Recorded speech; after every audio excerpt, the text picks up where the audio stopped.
Hello, welcome to the third episode of College Football Chatter with Chase and Kalib. I'm Kalib, of course, alongside here with Chase. Got a good show for you guys today. First off, we're going to talk about the passing of the great Joe Paterno. Unfortunately, passed away. Legend. Yeah, absolutely. Passed away over the weekend. Talk about Chip Kelly, how he almost became the Tampa Bay Buccaneers head coach. And then we'll talk about signing day, which is coming up February 1st. February 1st. About a week from now. Just over a week. Today is January 24th. If you're listening, it's the January 24th episode. Just quick notes real quick before we get started. Once again, follow us on Twitter at CFB Chatter. Once again, that's at CFB Chatter.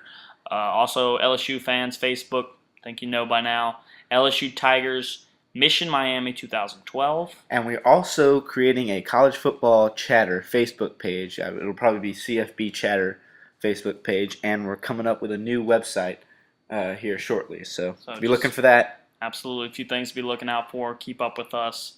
Once again, we try to be we're not really biased towards any obviously we're LSU fans, but we just like talking about college football in general. So let's go ahead and jump into it.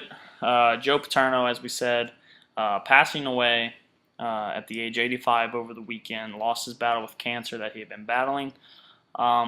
Fantastic man. That's going to leave great legacy. Thoughts and prayers go out to his family for sure. Absolutely. And this is a man that we're not Big Ten people, Chase.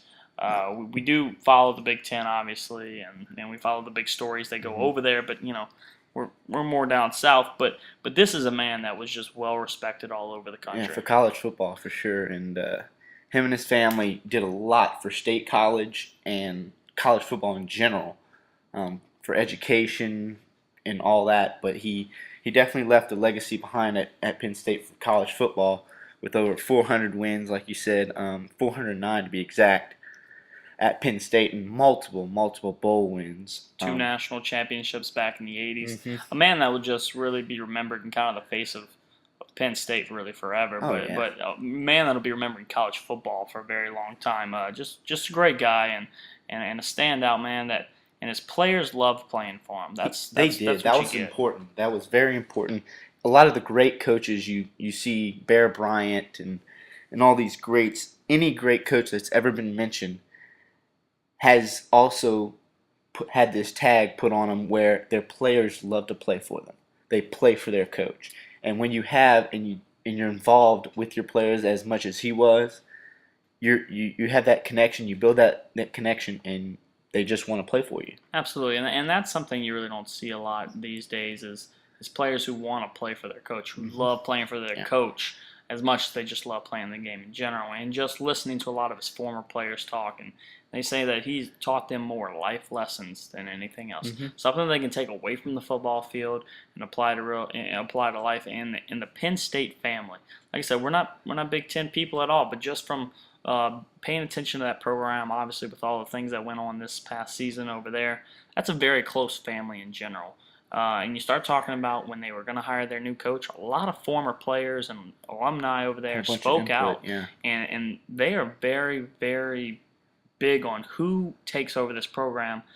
And I think it's not so much just because it's Penn State. It's because who he will be taken over for. Yes. To try to come and take over Joe Paterno, a man who's been there for 60-something years.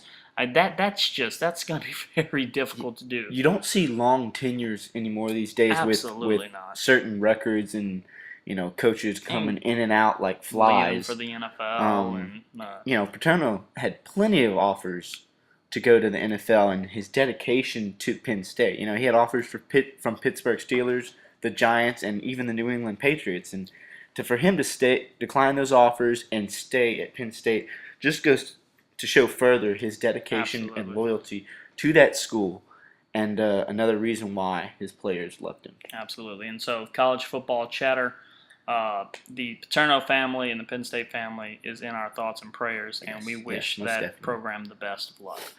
But let's go ahead and jump into our next topic. Chip Kelly, as we said at the top. Another coach that supposedly got another offer from the NFL. How about that? He almost became the next coach for the Tampa Bay Buccaneers over the weekend. Apparently had a secret meeting with them, and they were finalizing the deal when this story broke. And came out, and then the next day, Chip Kelly says, quote, I have some unfinished business to complete at the University of Oregon. So Chip Kelly will return as the Ducks head coach next season, but he'll have to do it without quarterback Darren Thomas and without Heisman candidate running back LaMichael James. So we'll see how that goes. We wish Oregon the best of luck. And I want to go ahead and give a shout out to some friends of ours, big Oregon fans. They have their own YouTube channel. It's Sports Chat 503. That's Sports Chat number 503. Check those guys out. I'm sure they're going to be all over this story. Yeah, for sure. Two guys that have a great show out there. I checked those guys out earlier this week. They are legit, man. They know everything to know about Oregon, and they talk about sports in general. Great set you guys have over there. You guys over at Sports Chat 503, keep it up. We will definitely be watching you guys and help promote you guys. And hopefully our viewers go to addictedtoquack.com and they have their videos if you can't find them on Absolutely. YouTube. They have their videos on that Yeah, website if you can't find them on YouTube, that's right. It's addictedtoquack.com. All their videos can be seen there. Two guys who really have a fantastic show, much longer than the shows we have, and it's kind of the direction we would eventually like to take our show. So two guys that could become... the future, looking like where the future of this show could lead. So great job, guys. Again, more on Chip Kelly. I won't think he'll have much trouble replacing the guys he needs to replace. He's got plenty of speed there at Oregon. He has talent everywhere. Again, it might be a little blow, to the program in general now that the story broke, but you have to have respect for Kelly to try and keep this on the DL and to keep any unwanted attention. Well, what I would say to the Oregon fans right now, if you're listening, is don't fret about this. Okay, no. Les Miles, last season, met with Michigan, his alumni. There were a lot of people around this LSU program that thought Les Miles was going to go, but Les Miles decided it was in his best interest to stay here at LSU. Yeah. It's one of those things you've got to understand that coaches will look at other offers. I mean, just think about it. Put yourself in their shoes. You start getting numbers thrown at you. You start getting the idea of possibly being the next Super Bowl winning coach. These are all goals that coaches set way back on day one. But in the end, I think you always aspire to do more. Absolutely. You're always going to. That's just human nature. But Chip Kelly loves where he's at. He's doing a fantastic job over there. And I think he'll continue to be a force to be reckoned with in the Pac-12 at least, and probably on the national level. A program that we followed the last couple of years a little closer than most out in the West, just because obviously all the attention they're getting. The top 5 program. Yeah. They played Auburn in the national championship 2 years ago. They played LSU here at the beginning of this past season, and so we have followed Oregon. That's a great program. Chip Kelly's a good coach, and we wish the best of luck to the Oregon They will Ducks. have plenty of people to replace those guys with speed, and I'm sure they'll have a pretty good recruiting class. And more on recruiting classes, we have signing day coming up less than a week. That's right. Well, we're right over a week. Right over a week. Yeah. February 1st. Going to be a lot of exciting commitments that are going to happen before then. Still have a couple top 10 recruits that haven't committed yet, but there's no reason to break into all those guys. Let's talk a little bit about the number one player in the country, though, Mario Edwards, defensive end out of Texas. All right, now he's currently committed to Florida State. His father played at Florida State. He wants to go there and play for Florida State. He committed to those guys back in March of 2011. So this has been a guy who's been committed lately, for quite some time now. He made a visit to LSU, though. Said he enjoyed it. Why wouldn't you enjoy it? It's a great place down here in Baton Rouge, and if the weather was probably better than what it was today here at least, he probably did have a good time. But do you think Mario Edwards possibly will uncommit from Florida State and become a Tiger? You have players that do decommit sometimes, and last minute changes, whether it be a discussion with his family or a last official visit or unofficial visit. You start to process things, and it starts to come that date to sign, and you're just like, well, I kind of like them more, and you just split decisions, and sometimes you switch. Right. I mean, especially when you consider when he committed to Florida State back in March of 11. Look at where the two programs were. Okay, LSU was coming off of an okay season, 9-3. Didn't reach BCS bowl game though. Florida State was a top 5 team going into this past season. So they were looked at as a national power. that could possibly compete for the national championship. Well, all of a sudden, here we go, 2011 season. LSU rips off 13 straight wins. They lose the national championship game, unfortunately. But Florida State has a little bit of a disappointing year. So maybe that has something to do with it.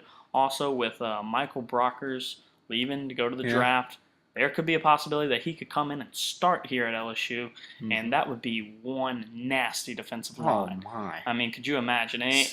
And so we'll see. I mean, what he'll do, but it kind of reminds you of Clowney last season. Yes. Playing around a little bit. And you know what? If you're an 18-year-old high school kid who's getting free trips to different universities, go check out these campuses. I mean, no reason not to. So I don't know if I look too much into it, but you know, definitely if LSU can land Mario Edwards, that would be a huge steal. Very huge. And would probably make their recruiting season, especially considering Gunnar Kiel decommitted. Yeah. And he's now going to play with the Irish of Notre Dame. So he's going to go with the hometown school. Obviously, we can sit here and talk about that, but well, I mean, what do you think maybe was the big reason behind him decommitting? Oh, he did say something about the coaching staff, true colors after the national championship. That could be one reason. And another reason could be his, obviously his distance from home. Yeah, well, I think a lot of times when players think about when the high school kids, they've been living at home their whole life. Oh, yeah. And they start thinking about, where do I want to go to school? They start thinking about these top programs. And Indiana's a long way from Louisiana. Oh, yeah. Never been to Indiana. I would love to go. But, that's a long way to just say, hey, Mom, Dad, I'm uprooting for 4 years and moving down south to the state of Louisiana. Great place. Love it down here. But, you know what? I'm not so sure if I would leave Indiana, if that's where I was born and raised, to come down here. Obviously, we would have loved to have Gunnar, but wasn't in the cards this season. No. And so that actually led to a possibility of another quarterback possibly landing in LSU. A little bit closer, from Mississippi, Jeremy Liggins. Now, this guy is absolutely ginormous. This guy is over 6'5". He's 270 pounds. However, he came out today and said that he will not attend LSU. LSU is out. LSU is out is his quote. That's a 3-star quarterback. Not really a big prospect, but a big guy. And anytime you get a big guy like this, you kind of start to think about the Jamarcus Russell, the Rohan Davey, the Cam Newton, Tim Tebow. Just that type of stature, could be a force to be reckoned with. So his final 2 schools, he's down to the 2 in-state schools. In-state too, it's either going to be Ole Miss or Mississippi State. Says he wants to get a national championship with one of those 2. Good luck to you, Jeremy. Wish you the best. But Jeremy Liggins will not be attending LSU this season. So that looks like that's pretty much it. Doesn't look like LSU is going to get a quarter-back out of this class. Not that they really needed one. No, they have several. Zach Mettenberger. They've got Rivers and then Randall. Yeah. The 3 top. All 3 very good quarterbacks that been in the system, and they're probably ready to play. So we'll see where LSU goes from there. But that's going to do it pretty much for signing day. Not much more to talk about that. Nothing really exciting coming out except those few things. We have just over a week to see where things go, and I'm sure in our next episode we will talk about where everybody landed, and we'll break them down.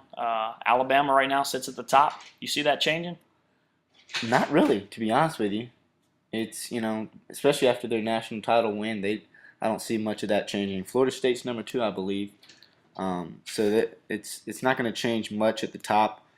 Unless, like you said, Mario Edwards decides to jump ship at the last minute. Mario Edwards jumps ship at the last minute. You could see Florida State drop and LSU rise. LSU right now in Rivals is number 15. We'll see if they can get that last recruit. But that's all the time we have for today, folks. Thank you for joining us.